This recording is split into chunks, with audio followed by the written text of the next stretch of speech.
तो last day जो हम लोग क्वेश्चन दिए थे आपको, उस क्वेश्चन में सीपीपी का 1 से 5 तक होमवर्क था। पहला क्वेश्चन है, let N R N B respectively number of photon emitted by red bulb and blue bulb of equal power. ये रेड बल्ब है और ये ब्लू बल्ब है, दोनों का पावर सेम है। इसका पावर और इसका पावर सेम है। पावर का मतलब होता है एनर्जी पर सेकेंड। जो एनर्जी पर सेकेंड इस बल्ब से निकल रहा है वो P है और इससे जो निकल रहा है वो भी P है। अब एनर्जी पर सेकेंड को अगर एक फोटोन के एनर्जी से डिवाइड कर दे, इससे जो फोटोन निकल रहा है इसका एनर्जी होगा hc/λr और इससे जो फोटोन निकल रहा है इसका एनर्जी होगा hc/λb। तो पावर को एक फोटोन के एनर्जी से अगर डिवाइड कर दे तो नंबर ऑफ फोटोन पर सेकेंड ये हो जाएगा। तो ये P होगा एक फोटोन का एनर्जी hc/λ, और अगर टाइम से मल्टीप्लाई कर देंगे तो नंबर ऑफ फोटोन हो जाएगा। Number of photon in time t ये होगा P(λ/hc/t। तो number of photon t time में इससे कितना निकलेगा और इससे कितना निकलेगा। तो इससे जो निकल रहा है number of photon n, number of photon b bulb से t टाइम में, वो कितने के बराबर होगा, power λb into t/hc। Number of photon red bulb से होगा पावर λr t/hc। अब इस दोनों में कौन सा बड़ा होगा, तो λb और यहाँ है λr, λr, तो λr ज़्यादा होता है, इसका मतलब nr ज़्यादा होगा nb से। ये सॉल्व करके हम ऐसे बता सकते हैं इसको। इस क्वेश्चन को आप ऐसे सॉल्व किए, मैथमेटिकली इसको दिखाए, लेकिन इसको आप बिना कुछ लिखे हुए भी बता सकते थे डायरेक्ट। ये जो बल्ब है और ये जो बल्ब है दोनों का पावर सेम है। पावर का मतलब एनर्जी पर सेकेंड जो निकल रहा है वो सेम है। सपोज इससे 1000 जूल पर सेकेंड निकल रहा है, इससे भी 1000 जूल पर सेकेंड निकल रहा है। अब इससे जो फोटोन निकल रहा है उसका एनर्जी तो कम है, तो और इसका एनर्जी जो है इस फोटोन का वो ज़्यादा है, तो इससे नंबर ऑफ फोटोन जो निकलेगा वो ज़्यादा होगा, इससे नंबर ऑफ फोटोन निकलेगा कम होगा। भाई इसके एक फोटोन का एनर्जी 5 जूल है, इसके एक फोटोन का एनर्जी 10 जूल है सपोज, तो 1000 जूल पर सेकेंड निकल रहा है, एक फोटोन का एनर्जी 10 जूल है तो 100 फोटोन पर सेकेंड निकलेगा, और इसका 5 जूल है तो 200 फोटोन पर सेकेंड निकलेगा। इससे नंबर ऑफ फोटोन ज़्यादा निकलेगा, इससे नंबर ऑफ फोटोन कम निकलेगा। तो डायरेक्ट इसको बोलना था। दूसरा है, लाइट ऑफ वेवलेंथ लैम्डा फॉन और मेटल वर्क फंक्शन hc/λ0। ये मेटल है जिसका वर्क फंक्शन hc/λ0 है। लैम्डा नॉट को थ्रेशोल्ड वेवलेंथ कहते हैं। इस वेवलेंथ से अगर ज़्यादा वेवलेंथ होगा तो वेवलेंथ बढ़ जाएगा तो फोटोन का एनर्जी घट जाएगा। इसका जो फोटोन है इस फोटोन का एनर्जी घट जाएगा अगर ये वेवलेंथ इस लैम्डा नॉट से ज़्यादा होगा। तुमसे पूछा जा रहा है photoelectric effect will take place only. Photoelectric effect कब होगा, जब इस लैम्डा का value less than lambda naught हो या इक्वल हो। तो इक्वल हो तब भी जस्ट पॉसिबल है, तो lambda less than equal to lambda naught, answer हो जाएगा सी। क्वेश्चन नंबर 3 में लिखा है, when stopping potential is applied in an experiment of photoelectric effect, no photo current observed, this means। ये लास्ट टाइम हम लोग डिस्कस किए थे कि ये प्लेट है, इस पर लाइट इंसिडेंट किया है, इलेक्ट्रॉन बाहर निकलेगा, कुछ इलेक्ट्रॉन का एनर्जी Ke max होगा, कुछ इलेक्ट्रॉन का एनर्जी 0 होगा। अगर आप स्टॉपिंग पोटेंशियल लगाते हैं इसके बीच में, स्टॉपिंग पोटेंशियल लगाएंगे का मतलब इसका पोलरिटी ऐसा होगा, ये कैथोड प्लस होगा, एनोड माइनस होगा, इलेक्ट्रिक फील्ड का डायरेक्शन ये होगा, और ये इलेक्ट्रिक फील्ड इलेक्ट्रॉन पर फोर्स इधर लगाएगा, क्योंकि इलेक्ट्रॉन नेगेटिव चार्ज है तो फोर्स इलेक्ट्रिक फील्ड के अपोजिट डायरेक्शन में होगा। तो होता क्या है कि यहाँ से इलेक्ट्रॉन निकल करके चलना शुरू किया इस तरफ, जो मैक्सिमम एनर्जेटिक इलेक्ट्रॉन है, जिसके पास एनर्जी के मैक्स है, वो यहाँ से चल करके जब आगे आएगा तो धीरे धीरे इसका स्पीड घटेगा, क्योंकि फोर्स इधर लग रहा है, और ये इलेक्ट्रॉन यहाँ पर आकर के रुक जाएगा। अब यहाँ पर आकर के क्या परमानेंट रुक जाएगा? तो आंसर है नहीं। यहाँ पर वेलोसिटी इसका जीरो हो गया। अब वेलोसिटी जब जीरो हुआ, फोर्स तो इस पर इधर लग ही रहा है, इलेक्ट्रिक फील्ड जो है वो इधर फोर्स लगा रहा है, तो ये फिर से यहाँ से वापस आएगा और फिर से इस प्लेट पर आ जाएगा। ये प्लेट पर आ जाएगा मतलब प्लेट इसको एब्जॉर्ब कर लेगा। उसी तरह से जो कम एनर्जी है वो पहले ही यहाँ पर उसका वेलोसिटी जीरो हो गया, वो फिर यहाँ से रिटर्न हो जाएगा। तो बाकी सब जो है वो यहाँ तक आएगा और फिर रिटर्न होकर के यहीं पर चला आएगा। ऐसा नहीं कि इलेक्ट्रॉन नहीं निकलेगा, इलेक्ट्रॉन निकलेगा लेकिन फिर से वापस हो जाएगा। तो आंसर हो जाएगा B, the photoelectron are emitted but are reabsorbed by emitter plate. चौथा क्वेश्चन है, point source of light used in photoelectric effect, if source is removed further from emitter plate the stopping potential. ये suppose करिए एक point source है, यहाँ से light निकल रहा है, ये इमीटर प्लेट है, इस प्लेट पर लाइट इंसिडेंट होगा, इसका वेवलेंथ सपोज लेमडा है, तो स्टॉपिंग पोटेंशियल होगा EVS is equal to HC upon lambda minus 5, EVS kinetic energy के बराबर। तो स्टॉपिंग पोटेंशियल केवल और केवल लेमडा पर डिपेंड करता है। अब जैसे ही हम इस सोर्स को यहाँ से दूर कर दें, सपोज करो सोर्स को अब यहाँ कर दें, तो यहाँ से लाइट इस पर जब आएगा ऐसे, तो क्या इस लाइट का वेवलेंथ चेंज कर जाएगा? आंसर है नहीं। सोर्स को यहाँ रखें या यहाँ रखें या यहाँ रखें, उससे जो लाइट निकल रहा है उसका वेवलेंथ तो सेम ही रहेगा। तो वेवलेंथ चेंज नहीं करेगा, इसलिए स्टॉपिंग पोटेंशियल चेंज नहीं करेगा। तो इसका आंसर हो जाएगा सी। क्वेश्चन नंबर 5 में लिखा है, a point source causes photo electric effect from a metal plate. ये एक पॉइंट सोर्स है, इस पॉइंट सोर्स से लाइट सब डायरेक्शन में बाहर निकलेगा, चारों तरफ।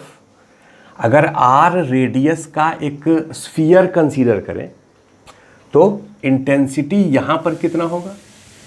इस सोर्स का power wattage divided by 4 pi R square. Intensity होता है एनर्जी क्रॉसिंग पर यूनिट एरिया पर सेकेंड। तो यहाँ पर इंटेंसिटी इतना होगा, यहाँ पर, यहाँ पर, यहाँ पर, इस स्फीयर के सब पॉइंट पर इंटेंसिटी जो होगा ये proportional to 1 by R square, ऐसा कर सकते हैं। अब अगर एक मेटल हम यहाँ पर लेते हैं, ये एक मेटल प्लेट है, ये फोटोन इस पर पड़ेगा तो इलेक्ट्रॉन बाहर निकलेगा। क्वेश्चन में कहा जा रहा है अब, which of the following curve में represent saturation photo current as a function of distance between source and the metal plate. अब अगर हम इस मेटल प्लेट को यहाँ से दूर करें, यहाँ कर दें, तो इंटेंसिटी घट जाएगा, क्योंकि जैसे जैसे आर बढ़ेगा इंटेंसिटी घटेगा। और सैचुरेशन फोटो करंट जो होता है, saturation photo current last time हम लोग डिस्कस किए थे, ये saturation photo current IS proportional to intensity होता है, और intensity proportional to 1 by R square होता है पॉइंट सोर्स के कारण। तो कह सकते हैं saturation photo current proportional to 1 by R square. तो सैचुरेशन फोटो करंट और आर के बीच में अगर ग्राफ ड्रॉ करें तो ये ग्राफ कैसा होगा? ये इलेक्ट्रोस्टैट में ग्राफ आपने ड्रॉ किया है। आर का वैल्यू अगर 0 रखेंगे तो इसका वैल्यू इन्फिनिटी होगा, मतलब इन्फिनिटी से शुरू होगा, और आर का वैल्यू अगर इन्फिनिटी रखेंगे तो IS का वैल्यू 0 होगा। तो ऑप्शन इसमें डी है, आंसर डी होगा। Next is matter wave. Matter wave का मतलब अगर कोई पार्टिकल मोशन में है तो उसके साथ वेव एसोसिएटेड होगा, जिसका वेवलेंथ हम लोग कैलकुलेट कर सकते हैं। अगर कोई पार्टिकल, जैसे इलेक्ट्रॉन या प्रोटॉन या कोई पार्टिकल अगर मोशन में है तो उसका वेवलेंथ कितना होगा? वेवलेंथ का फॉर्मूला होगा h/mv, mv मोमेंटम है। यही फॉर्मूला फोटोन के लिए भी है। फोटोन का वेवलेंथ ऑफ फोटोन कितना होता है, h/p। और यही फॉर्मूला पार्टिकल के लिए भी है, क्योंकि पार्टिकल एंड फोटोन ये दोनों ड्यूअल नेचर है। लाइट जो है वो पार्टिकल जैसा भी बिहेव करता है, वेव जैसा भी बिहेव करता है। कुछ फेनोमेना लाइट का पार्टिकल नेचर को शो करता है और कुछ फेनोमेना लाइट का वेव नेचर को शो करता है। उसी तरह से पार्टिकल जो है वो भी वेव जैसा बिहेव करेगा जब वो मोशन में होगा। तो वेवलेंथ होता है h/mv या h/p। इस वाले वेवलेंथ को डी ब्रॉगली वेवलेंथ भी कहते हैं। ये इक्वेशन डी ब्रॉगली दिए थे, इसलिए इसको डी ब्रॉगली वेवलेंथ भी कहा जाता है, या इसको मैटर वेव भी कहते हैं। मैटर वेव नाम से क्लियर है कि अगर कोई मैटर पार्टिकल वेलोसिटी में होगा तो उसके साथ वेव एसोसिएटेड होगा, जिसका वेवलेंथ ऐसे लिखा जाएगा। अब दूसरे पॉइंट पर आ जाइए कि अगर इसी इक्वेशन को काइनेटिक एनर्जी के टर्म में लिखें तो mv मोमेंटम को काइनेटिक एनर्जी में लिख सकते हैं 2mk√, जहां पर कि k काइनेटिक एनर्जी है। मोमेंटम और काइनेटिक एनर्जी में ये रिलेशन नहीं पता है तो देखो, काइनेटिक एनर्जी होता है हाफ mv²। दोनों तरफ अगर m से गुना कर दें तो ये हो जाएगा mk = half m²v²। 2mk = m²v², तो 2mk√= mv। तो mv को हम लोग लिख सकते हैं 2mk√, तो mv के जगह लिख दिए 2mk√। अगर किसी पार्टिकल का काइनेटिक एनर्जी दिया हुआ है तो डायरेक्ट उसका वेवलेंथ निकाल सकते हैं। जैसे अगर हम इलेक्ट्रॉन का लिखें, इलेक्ट्रॉन ये होगा h/2 mass of electron into kinetic energy of electron. अगर कोई चार्ज पार्टिकल किसी पोटेंशियल डिफरेंस से एक्सेलरेट करता है तो काइनेटिक एनर्जी गेन करता है, और डिसेलरेट करता है तो काइनेटिक एनर्जी लॉस होता है। जैसे अगर एक इलेक्ट्रॉन 1 वोल्ट से एक्सेलरेट किया तो काइनेटिक एनर्जी कितना गेन करेगा, 1 इलेक्ट्रॉन वोल्ट।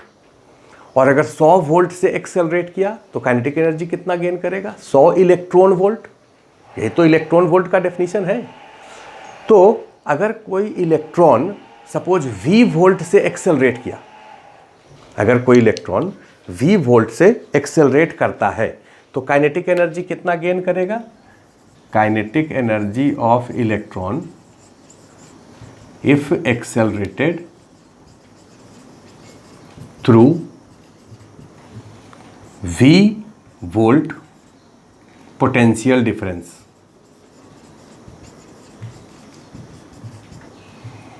कितना होगा काइनेटिक एनर्जी, E × v के बराबर। तो काइनेटिक एनर्जी के जगह अगर EV रख दें तो वेवलेंथ हो जाएगा, ये √ यहाँ नहीं, वेवलेंथ हो जाएगा h/2 mass of electron E × v। ये v है पोटेंशियल डिफरेंस जिसके थ्रू एक्सेलरेट किया। इसका वैल्यू आप रख दीजिए, h होता है 6.62 × 10⁻34 joule second, √ mass of electron 9.11 10⁻31 kg, electronic charge 1.6 10⁻19 Coulomb × v। अब इसको पूरे को कैलकुलेट कर लीजिए और वेवलेंथ को एंगस्ट्रम में चेंज कर दीजिए, तो ये होगा 12.27 /√v एंगस्ट्रम। ये फॉर्मूला आगे से आपको याद रखना है, ये कैलकुलेशन हम लोगों को याद रखना है, ये बार बार कैलकुलेट नहीं करना है। अगर तुमसे पूछें कि एक इलेक्ट्रॉन है जो 100 वोल्ट से एक्सेलरेट किया है तो उसका वेवलेंथ कितना होगा, तो 100 वोल्ट से एक्सेलरेट किया है तो अब उसका काइनेटिक एनर्जी निकालें, फिर यहाँ पर रखें, फिर कैलकुलेट करें, फिर एंगस्ट्रम में चेंज करें, ऐसा नहीं करना है। आप डायरेक्ट इस फॉर्मूला को यूज़ करिए। 100 का अंडर रूट कितना हो गया 10, तो 1.227 एंगस्ट्रॉम, ये इसका आंसर हो जाएगा। ये जो रिजल्ट इलेक्ट्रॉन के लिए है, ऐसा ही रिजल्ट हम लोग एक दो पार्टिकल और उसके लिए भी याद रखते हैं। जैसे वेवलेंथ ऑफ प्रोटॉन कितना होगा। अगर एक प्रोटॉन 100 वोल्ट से एक्सेलरेट करता है तो उसका वेवलेंथ क्या होगा। तो भाई 100 वोल्ट से एक्सेलरेट करेगा तो प्रोटॉन पर चार्ज तो इलेक्ट्रॉन के बराबर ही होता है, चार्ज तो बराबर ही होगा। तो चार्ज जो है आप यहाँ पर सेम ही रखेंगे, मास प्रोटॉन का केवल चेंज कर जाएगा। तो उसका मास आप चेंज कर दीजिए 1.67 × 10⁻27 kg। तो मास अगर चेंज करके फिर कैलकुलेट करें तो इसका वैल्यू आ जाएगा प्रोटॉन के लिए 0.286 /√v। और यही रिजल्ट अल्फा पार्टिकल के लिए, अल्फा पार्टिकल हीलियम न्यूक्लियस को कहते हैं, तो अल्फा पार्टिकल के लिए रिजल्ट आ जाता है 0.101 /√v। तो ये दोनों रिजल्ट भी आप याद रख सकते हैं, इसमें हम एक बार टिक किए हैं। ये फ्रीक्वेंटली नहीं आएगा, वो फ्रीक्वेंटली आएगा, लेकिन इस रिजल्ट को भी याद रखा जा सकता है प्रोटॉन और अल्फा पार्टिकल के लिए। तो ये कुछ पॉइंट और है इससे related. Wavelength of thermal neutron और गैस मॉलिक्यूल। अगर कोई थर्मल न्यूट्रॉन का मतलब न्यूट्रॉन एक पार्टिकल है, चार्जलेस पार्टिकल, और अगर उसका टेम्परेचर इंक्रीज करते हैं तो उसका काइनेटिक एनर्जी चेंज करेगा। कोई भी पार्टिकल, गैस पार्टिकल हो या न्यूट्रॉन हो, तो उसका काइनेटिक एनर्जी टेम्परेचर के कारण 3/2 kT होता है। ये हम लोग थर्मोडायनेमिक्स में पढ़ते हैं, इसमें law of equipartition of energy में, कि 1 डिग्री ऑफ फ्रीडम के लिए काइनेटिक एनर्जी 1/2 kT होता है। तो थर्मल न्यूट्रॉन या मोनोएटॉमिक गैस अगर है तो उसका 3 डिग्री ऑफ फ्रीडम होगा, तो काइनेटिक एनर्जी होगा 3/2 kT। जो थर्मोडायनेमिक्स नहीं पढ़े हैं अभी वो इसको याद रख लीजिए कि अगर किसी पार्टिकल का टेम्परेचर, एब्सोल्यूट टेम्परेचर पता है तो उसका आप थर्मल काइनेटिक एनर्जी बता सकते हैं। ये होता है 3/2 kT। के को कहते हैं बोल्ट्जमैन कांस्टेंट। बोल्ट्जमैन कांस्टेंट का वैल्यू होता है R/Na। R है एवोगाड्रो नंबर और Na है, सॉरी, R है गैस कांस्टेंट और एवोगाड्रो नंबर, इसको डिवाइड करेंगे तो इतना होगा। तो ये हम लोग याद रखते हैं बोल्ट्जमैन कांस्टेंट। तो वेवलेंथ का तो इक्वेशन ये होता है h/2m k अंडर रूट, जहाँ पर k काइनेटिक एनर्जी है। अब k के जगह पर आप ये रख दीजिए, तो 2m और k के जगह पर 3/2 kT रखेंगे तो 3m kT under root. Temperature अगर आपको पता है तो आप वेवलेंथ निकाल सकते हैं। तो ये पॉइंट थर्मल न्यूट्रॉन के लिए। उसके बाद है अगला पॉइंट है, if velocity of particle is comparable to velocity of light. अगर किसी पार्टिकल का वेलोसिटी कम है, इलेक्ट्रॉन का वेलोसिटी अगर 10 मीटर पर सेकेंड है या 20 मीटर पर सेकेंड है, तब तो आप डायरेक्ट फॉर्मूला लगा दीजिए h/mv। लेकिन अगर इलेक्ट्रॉन का वेलोसिटी लाइट के कंपेरेबल है, मतलब c/2 है या 3c/4 है, c तो हो नहीं सकता, तो उस केस में फॉर्मूला थोड़ा चेंज कर जाता है, क्योंकि वेलोसिटी के कारण मास चेंज करता है। तो हम लोग उस पॉइंट को भी यूज कर सकते हैं। मास का वैल्यू होता है m0 1 - v²/c² अंडर रूट। तो इसका वेवलेंथ हो जाएगा h/mv। m के जगह पर रख देंगे m0 × v, और ये वाला टर्म ऊपर चला गया। तो ये फॉर्मूला हो जाएगा वेवलेंथ का, अगर पार्टिकल का वेलोसिटी ज़्यादा है तब। इसके बाद अगला पॉइंट है, de Broglie wave are not electromagnetic wave. ये इलेक्ट्रोमैग्नेटिक वेव नहीं है, क्योंकि इलेक्ट्रोमैग्नेटिक वेव केवल एक्सेलरेटेड चार्ज पार्टिकल के कारण होता है। अगर कोई चार्ज पार्टिकल एक्सेलरेट करे तब उसके कारण जो वेव होगा वो इलेक्ट्रोमैग्नेटिक होगा। तो ये वाला डी ब्रॉगली वेव तो किसी भी पार्टिकल के कारण है, आइदर चार्ज और अनचार्ज। Electromagnetic wave produced by accelerated charge particle. तो ये सब पार्टिकल के कारण होता है, इसलिए इसको हम लोग इलेक्ट्रोमैग्नेटिक वेव नहीं कह सकते। Matter wave independent of charge on material, किसी पार्टिकल पर कितना चार्ज है उससे इंडिपेंडेंट होता है, किसी पार्टिकल पर कितना चार्ज है उस पर डिपेंड नहीं करता है। It result due to every moving particle whether charge और अनचार्ज। प्रोटॉन मूव करे तब भी मैटर वेव होगा और न्यूट्रॉन मूव करे तब भी मैटर वेव होगा, तो ये चार्ज पर डिपेंड नहीं करता है। तो ये पॉइंट आप लिख लीजिए। एक सवाल है, an electron and a photon having same de Broglie wavelength. एक इलेक्ट्रॉन और फोटोन का डी ब्रॉगली वेवलेंथ सेम है। Which one of these having higher kinetic energy, किसका काइनेटिक एनर्जी ज़्यादा होगा। तो आप ऐसे समझिए, काइनेटिक एनर्जी अगर इलेक्ट्रॉन का लिखें तो होगा हाफ mv², ऊपर नीचे m से गुना कर देते हैं, या फिर इसको ऐसे लिखते हैं, इसको लिख सकते हैं half mv into V. Half mv momentum है, तो मोमेंटम को वेवलेंथ के टर्म में लिख सकते हैं h by wavelength of electron. भाई ये डी ब्रॉगली वेवलेंथ का फॉर्मूला होता है h बाई mv, तो mv कितना हो जाएगा h बाई लेमडा, तो mv को लिखेंगे h by lambda electron into v। ये पहला equation. Kinetic energy of photon अगर पूछें, फोटोन, तो फोटोन का काइनेटिक एनर्जी हाफ mv² नहीं लिखेंगे, वो होगा hc upon lambda photon. Photon का जो एनर्जी होता है वो काइनेटिक एनर्जी ही होता है, तो h by hc upon lambda photon, इसको लिख सकते हैं c into h by lambda photon. अब इस दोनों इक्वेशन को कंपेयर करिए। इलेक्ट्रॉन और फोटोन का डी ब्रॉगली वेवलेंथ सेम है, ये वेवलेंथ और ये वेवलेंथ बराबर है, h तो दोनों का बराबर होगा ही, ये जो टर्म है ये इसके बराबर है।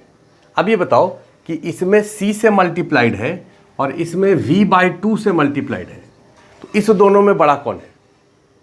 भाई इलेक्ट्रॉन का वेलोसिटी c तो हो नहीं सकता, ये कंडीशन है। फोटोन का वेलोसिटी 0 हो नहीं सकता, ये कंडीशन है।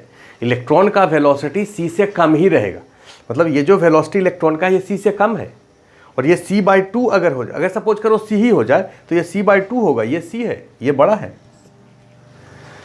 तो ये जो टर्म है ये बड़ा है। इसका मतलब काइनेटिक एनर्जी फोटोन का बड़ा होगा काइनेटिक एनर्जी इलेक्ट्रॉन से।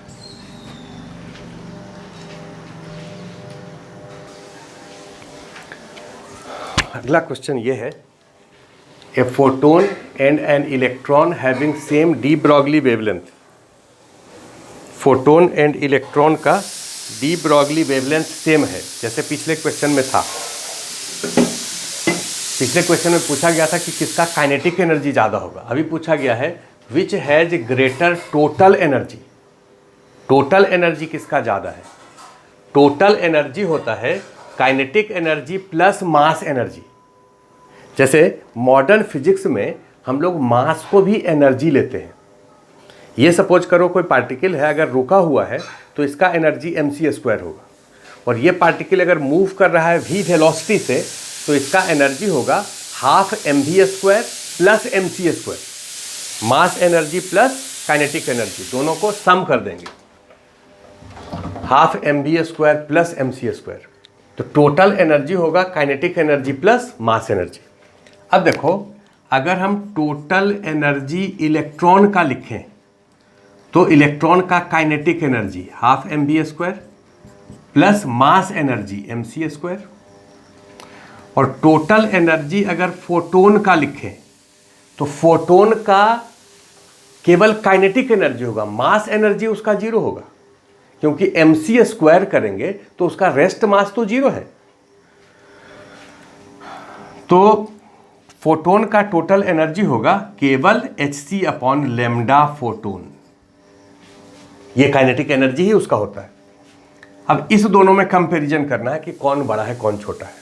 आप यहाँ से m को बाहर ले लीजिए, तो v²/2 + c² ऐसे लिख सकते हैं। और m कितने के बराबर?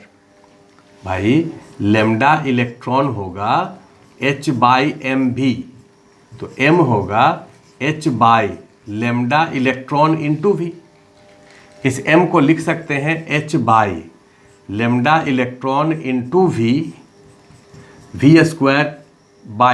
+ c²।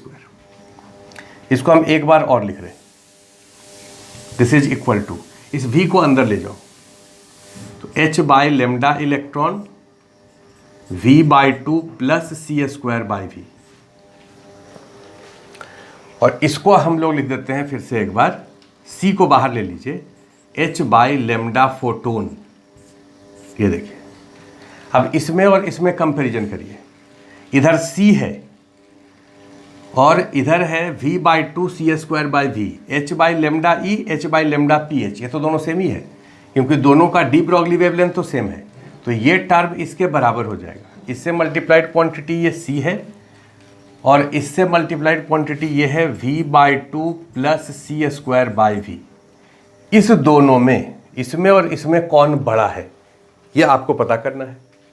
तो इस दोनों में कौन बड़ा है पता नहीं कर सकते हैं। हम लोगों को पता है कि इलेक्ट्रॉन का वेलोसिटी जो है वो c से कम ही रहेगा या मैक्सिमम c हो सकता है, लिमिटिंग केस c हो सकता है। अगर ये वेलोसिटी c से कम है तो ये क्वांटिटी c से ज़्यादा होगा, क्योंकि अगर ये c हो जाए तो c² c हो जाएगा। ये अगर c से कम है तो ये c से ज़्यादा होगा। ये c से ज़्यादा है और इसमें कुछ जोड़ेंगे तब तो वो c से ज़्यादा होगा ही। इसका मतलब ये जो टर्म है ये ग्रेटर है इससे, ये टर्म इससे ग्रेटर है c से। इसका मतलब काइनेटिक एनर्जी इलेक्ट्रॉन जो होगा, kinetic energy total energy electron जो होगा greater than total energy photon.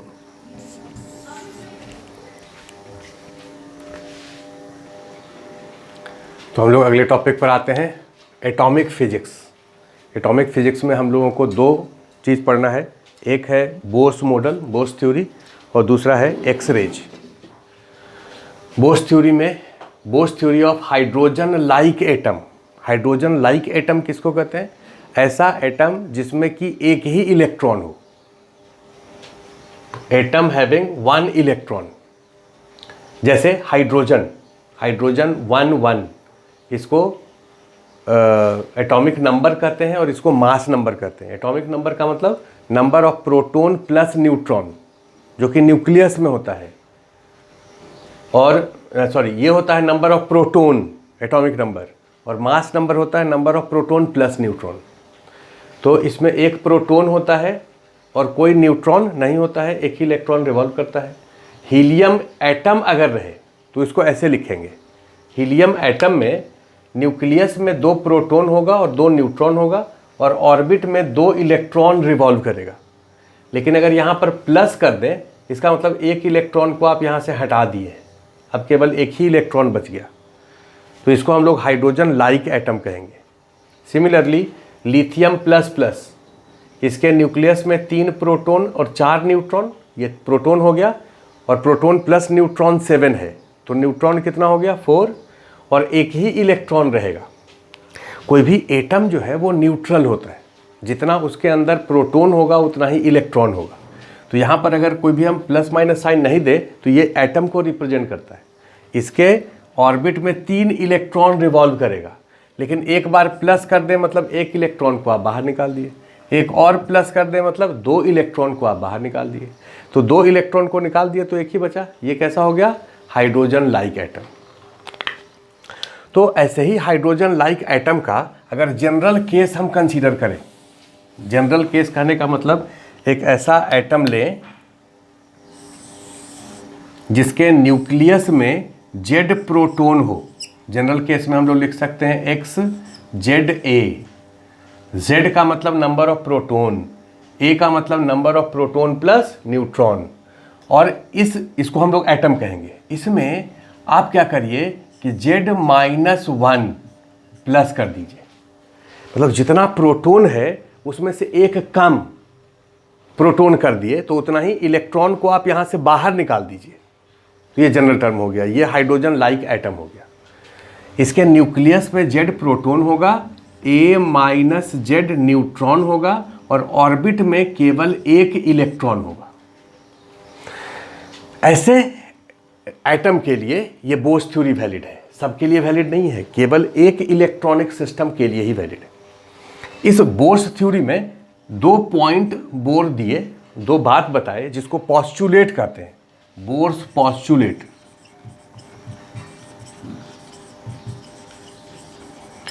Postulate का मतलब बोर जब इस बात को बताए थे तो उनको पता नहीं था कि ये कैसे होता है, वो कहे कि ऐसा होता है, आप मान लीजिए।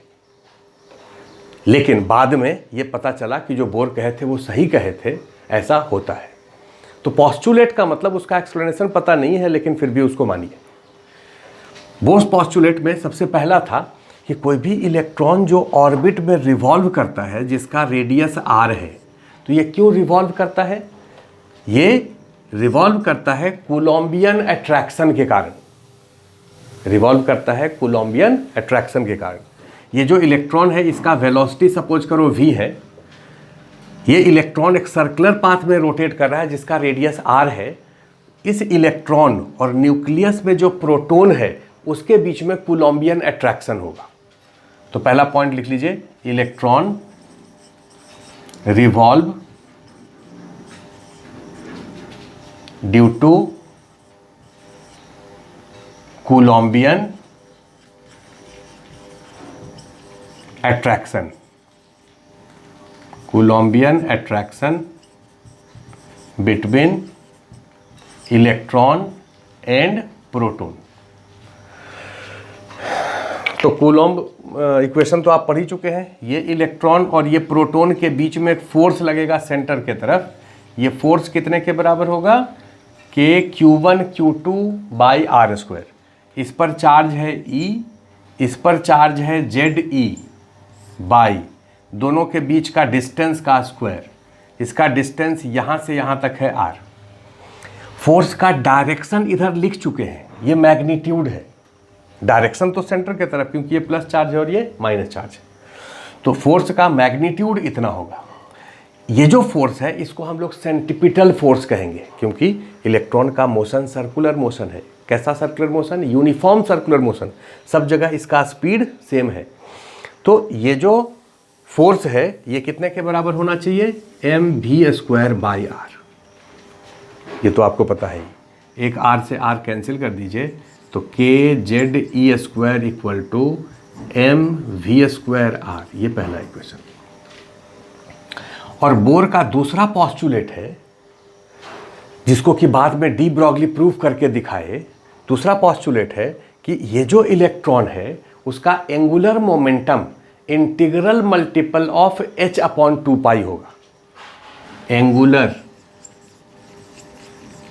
Momentum of electron is integral multiple of h/2π। इस इलेक्ट्रॉन का मोमेंटम कितना होगा? m into V. और एंगुलर मोमेंटम कितना होगा? mv into R. Momentum into perpendicular distance को एंगुलर मोमेंटम कहते हैं। तो एंगुलर मोमेंटम हो गया mvr। ये इंटीग्रल मल्टीपल मतलब इंटीजर से मल्टीपल किसका? h/2π का। ये n क्या है? इंटीजर है। 1 2 3 4। ये n जो है यही ऑर्बिट को रिप्रेजेंट करता है। मतलब पहला ऑर्बिट में, फर्स्ट ऑर्बिट में जो एंगुलर मोमेंटम होगा वो h/2π होगा। सेकेंड ऑर्बिट में 2h/2π होगा। थर्ड ऑर्बिट में 3h/2π होगा। फोर्थ ऑर्बिट में 4h/2π होगा। तो इस तरह से एंगुलर मोमेंटम लिया। तो ये दूसरा इक्वेशन होगा। ये बात अब ये तो कूलॉम्ब प्रूफ कर चुके थे कि भाई पॉजिटिव नेगेटिव चार्ज में अट्रैक्शन होता है। तो ये जो है बोर से पहले कूलॉम्ब इस बात को बता चुके थे। तो इसको तो आप पॉस्टुलेट कहें या ना कहें, ये तो लॉ है, कूलॉम्बियन लॉ कहते हैं। ये बात जो है ये बाद में डी ब्रॉगली प्रूफ करके दिखाए। ये डी ब्रॉगली कैसे प्रूफ करके दिखाए वो हम यहाँ बता रहे हैं। डी ब्रॉगली ये कहे कि अगर कोई इलेक्ट्रॉन किसी ऑर्बिट में रिवॉल्व करता है तो उसका वेलोसिटी होगा, और अगर इलेक्ट्रॉन का वेलोसिटी है तो उसके साथ वेव एसोसिएटेड है जिसका वेवलेंथ होगा, और वेवलेंथ कितना होगा वेव का, h/mv के बराबर। वेवलेंथ कितना होता है, h/mv के बराबर। अब जैसे ये जो इलेक्ट्रॉन है, ये इलेक्ट्रॉन यहाँ से चल करके और फिर यहीं पर आता है, एक सर्कल कंप्लीट करता है। ये सपोज करो ये वेव ऐसे यहाँ से यहाँ तक, ये एक वेवलेंथ हुआ, ये दूसरा वेवलेंथ हुआ, ये तीसरा वेवलेंथ हुआ, ये चौथा वेवलेंथ हुआ।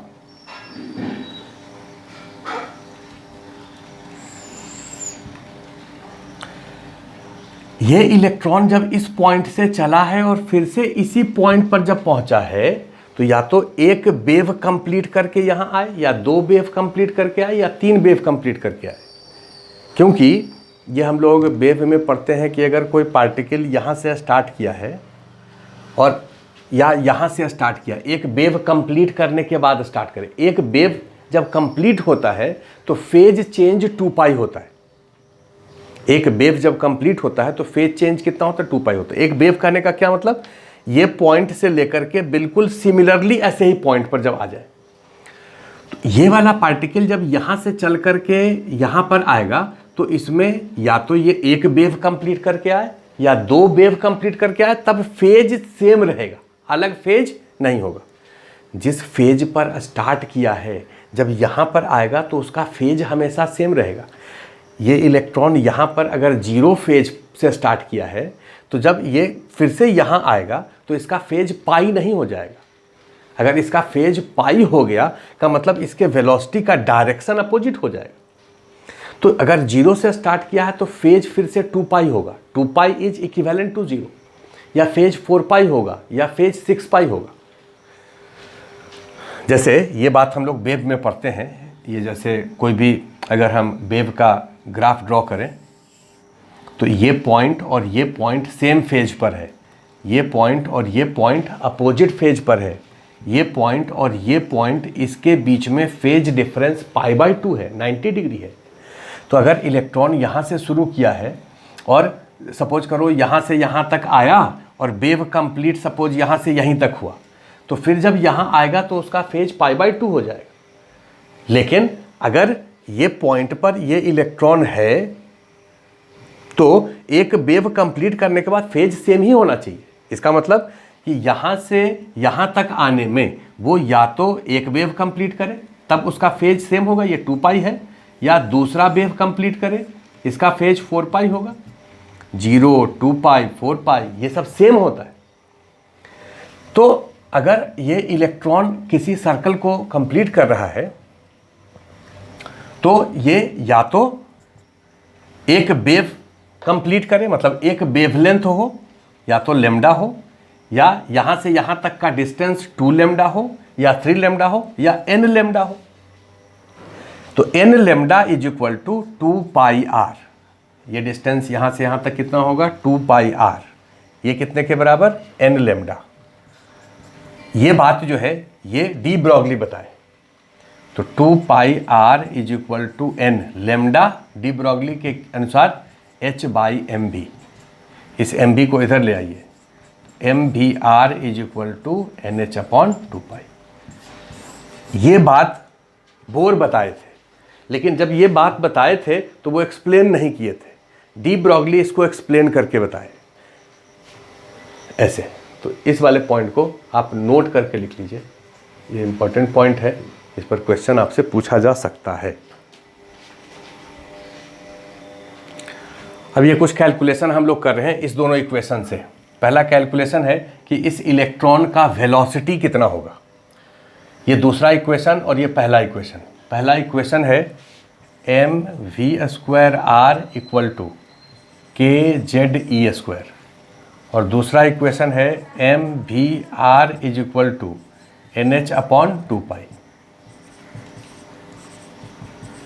अब इससे इसको डिवाइड कर दीजिए तो केवल v बचेगा, ये होगा kZe² बाई nh/2π। इसको आप लिख सकते हैं Z/n into k² 2π by h। k यहाँ पर क्या होता है, ये जो k Q1 Q2 by R² लिखते हैं, तो यहाँ पर k क्या होता है 9 इंटू 10⁻⁹ ये क्या होता है 1/4πε0, और 1/4πε0 का वैल्यू होता है 9 इंटू 10⁹। तो ये k का वैल्यू यहाँ रख दीजिए, इलेक्ट्रॉनिक चार्ज आपको पता है रख दीजिए, 2π पता है, h पता है, इस सब को रख दीजिए। इस सब को जब रख देंगे तो ये तो कांस्टेंट है, इस कांस्टेंट को हम V0 लिख रहे हैं, V0 Z/n। इस V0 का वैल्यू होता है c/137, ये याद रखना है, velocity of light by 137। Velocity of light आपको पता है 3 × 10⁸ मीटर पर सेकेंड, 137 से डिवाइड करेंगे तो ये होगा 2.16 × 10⁶ मीटर पर सेकेंड। तो वो कैलकुलेशन आप याद रखिए, या c/137 याद रखिए। ये इक्वेशन हो गया वेलोसिटी का। तो वेलोसिटी किसी भी ऑर्बिट में इलेक्ट्रॉन का होगा V0 Z/n। अब अगर हाइड्रोजन के लिए निकालना है तो Z का वैल्यू 1 होगा, लेकिन हीलियम प्लस के लिए निकालना है तो Z का वैल्यू 2 होगा, लिथियम प्लस प्लस के लिए निकालना है तो Z का वैल्यू 3 होगा। ठीक है, n क्या है orbit, first orbit, second orbit, third orbit, तो ये आप कैलकुलेशन कर सकते हैं। हाइड्रोजन एटम के फर्स्ट ऑर्बिट में इलेक्ट्रॉन का वेलोसिटी कितना होता है, तो हाइड्रोजन के लिए Z का वैल्यू 1, फर्स्ट ऑर्बिट के लिए n का वैल्यू 1, तो वेलोसिटी कितना होगा V0 होगा। अगर पूछें हीलियम के फर्स्ट ऑर्बिट में कितना होता है, तो हीलियम के लिए Z2 n1, तो इससे डबल होगा। लिथियम के लिए इससे ट्रिपल होगा। जैसे जैसे Z बढ़ेगा वैसे वैसे वेलोसिटी इंक्रीज करेगा। इसके बाद दूसरा टर्म है रेडियस। दूसरा टर्म क्या है रेडियस, तो इसके नीचे लिखो रेडियस। इस वाले इक्वेशन में R का वैल्यू कितने के बराबर, NH/2π divided by mv। NH/2πm और V यहां से लिख दीजिए। V कितना है Z/n, तो n ऊपर चला गया और नीचे हो जाएगा k² 2π और ऊपर हो जाएगा h। तो रेडियस हो जाएगा n² इंटू h² बाई, नीचे है z और यहाँ है k² 2π इंटू 2π 4π² इंटू m।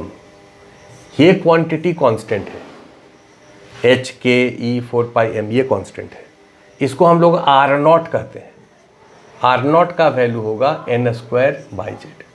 इस R0 का वैल्यू आप कैलकुलेट कर लीजिए और कैलकुलेट करके इसको याद कर लीजिए। इस R0 का वैल्यू हो जाएगा 0.53 एंगस्ट्रॉम। अगर एग्जैक्ट वैल्यू कहें तो 0.529 एंगस्ट्रॉम, हम लोग 0.53 एंगस्ट्रॉम भी रखेंगे।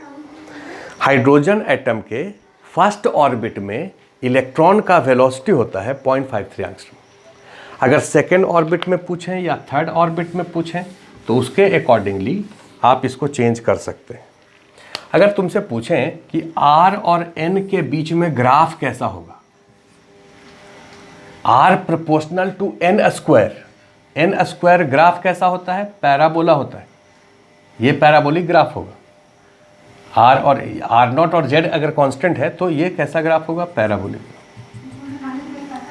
लेकिन n का वैल्यू तो कुछ भी हो नहीं सकता, 1.1 1.2 तो हो नहीं सकता। n का वैल्यू या तो 1 होगा या 2 होगा या 3 होगा।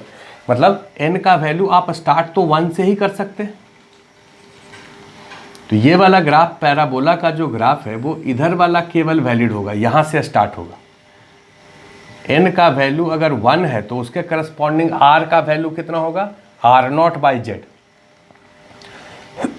इस पॉइंट का कोऑर्डिनेट होगा R0/z। अब n का वैल्यू 2 ले लो, 3 ले लो, तो ये पैराबोलिक ग्राफ इधर से। उसी तरह से v और n के बीच में अगर ग्राफ यहां पर बनाए, v एंड n के बीच में, तो v प्रोपोर्शनल टू 1/n, इसका ग्राफ ऐसा होगा। जैसे जैसे n का वैल्यू आप बढ़ाएंगे, n का वैल्यू अगर 1 है तब तो वेलोसिटी हो गया ये v0z। 1n का वैल्यू जैसे जैसे बढ़ाएंगे वेलोसिटी घटेगा, और n का वैल्यू इन्फिनिटी कर देंगे तो वेलोसिटी 0 हो जाएगा। मतलब ये ग्राफ कहाँ पर टच करेगा? इन्फिनिटी। तो ये दोनों ग्राफ भी आप ड्रॉ कर लीजिए। ये पैराबोलिक ग्राफ है और ये रेक्टेंगुलर हाइपरबोला है। तो अगले क्लास में हम लोग एनर्जी स्टार्ट करेंगे कि ये जो इलेक्ट्रॉन है उसका डिफरेंट ऑर्बिट में एनर्जी कितना होगा। तो ये अगले क्लास में हम लोग करेंगे।